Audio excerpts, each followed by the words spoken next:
¿Qué es un retrato? En este video no hablaré de la historia del retrato en la pintura, el dibujo o la fotografía, sino que indagaré sobre su significado, su definición.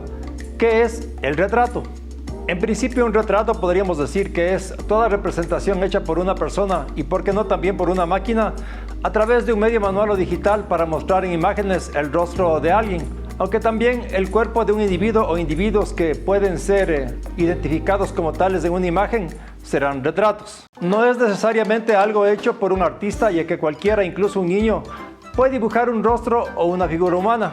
De hecho, los niños suelen dibujar a sus padres o hermanos y compañeros de aula de manera lúdica y usando técnicas propias, libres de las que usaría un artista profesional. El retrato no se debe entonces a una técnica o a un medio específico.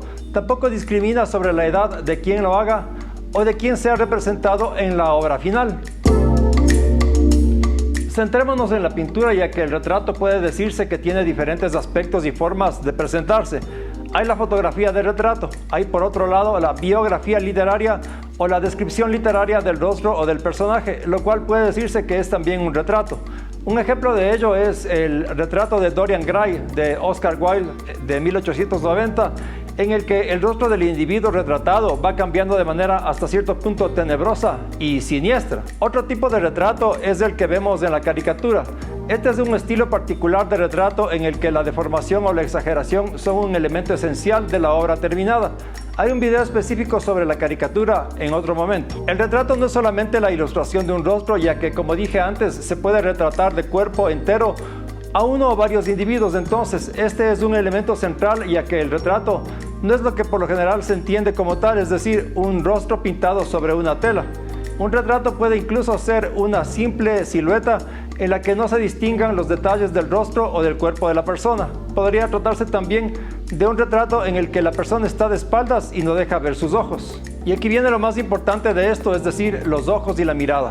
¿Por qué es importante la mirada? ¿Por qué son importantes los ojos en un retrato?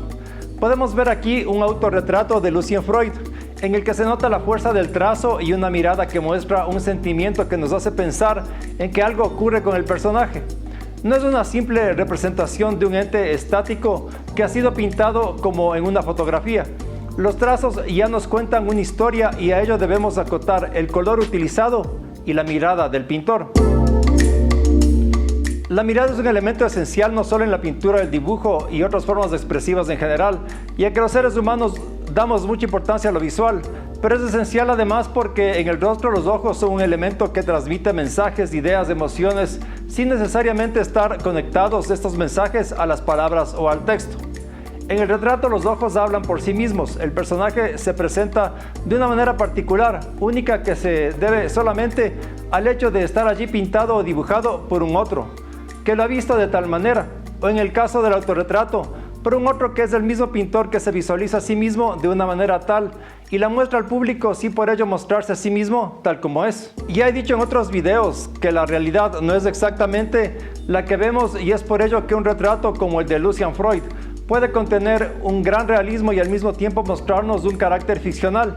Sabemos que es él, pero sabemos que no es él.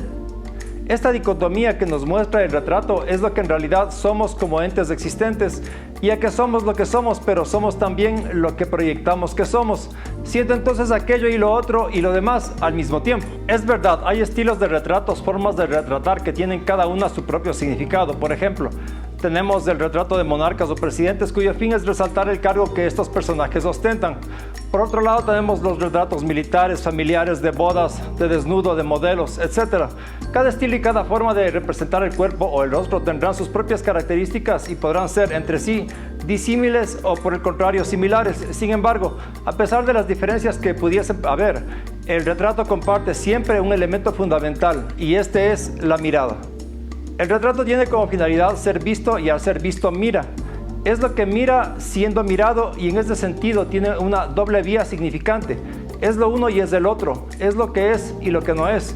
Es el sujeto pero es el predicado, es lo que muestra el individuo y es lo que se dice de él. En este sentido, el retrato es prácticamente el mismo individuo vivo, pero en una instancia en la cual no puede moverse sino solo insinuar que se mueve o que está allí frente a nosotros. La mirada, el ojo, son el elemento que hace del retrato lo que es. Incluso si vemos una obra como esta de Magritte, en la cual el rostro ha sido cubierto por una manzana, o esta otra, en la que vemos a un personaje de espaldas.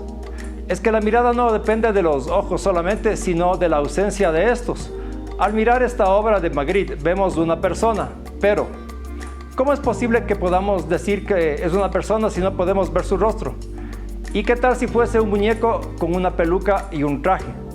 ¿O qué tal si fuese un individuo mirándonos de frente pero con la chaqueta puesta al revés y con una peluca que cubre sus ojos? ¿O qué tal si no pasara de ser un invento de Magritte, es decir, que el individuo que vemos allí en realidad nunca existió? ¿Puede haber el retrato de un ser inexistente? En principio, claro que sí. Sin embargo, esto nos plantearía una pregunta. Si un individuo no existente puede ser retratado y mostrado como un individuo real, entonces, ¿en qué quedan los retratos de individuos que sí son existentes y son reales? ¿Cuál sería la diferencia entre un retrato imaginado y uno basado en un sujeto real que hemos tenido al frente en el taller de pintura?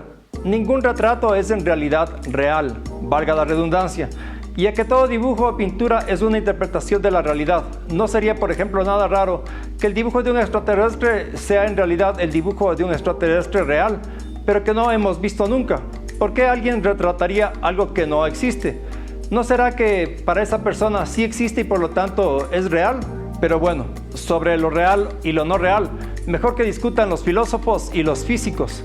El hecho concreto es que el retrato, al ser una manera de representar al individuo, contiene dentro de sí los rasgos del individuo. El problema es que estos rasgos han sido interpretados por un otro, pero están allí y no se puede negar su existencia. Es posible que incluso la persona retratada, al ver la obra terminada, encuentre aspectos de sí misma que no había notado antes ni siquiera al verse en el espejo.